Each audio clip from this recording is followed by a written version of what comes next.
walang saysay yung pinagsasabi niya, walang katotohanan doon sa mga paratang niya laban kay VP Sara, at ma-expose din yung mga nagtutulak ng impeachment na politically motivated lang talaga dahil nagtiwala sila or nag-rely sila sa isang testimonyang walang katuturan. Hindi ho ba si Ramil Madriaga ay kasalukuyang nakakulong attorney at paano naman po makakaapekto itong panibagong kaso kung sakali mang madesisyonan ng korte? Totoo yun, nakakulong ngayon si Ramil Madriaga for a kidnapping charge. Yun ang ating impormasyon na nakalap. Ito namang final natin ay nasa prosecutor level pa lamang. Kung mahatulan siya dito ng guilty, mananatili siya sa kulungan.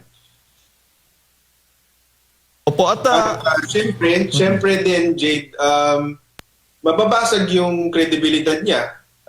Maipapakita natin sa taong bayan na walang saysay yung pinagsasabi niya, walang katotohanan doon sa mga paratang niya laban kay VP Sara, at ma-expose din yung mga nagtutulak ng impeachment na politically motivated lang talaga dahil nagtiwala sila or nag-rely sila sa isang testimonyang walang katuturan.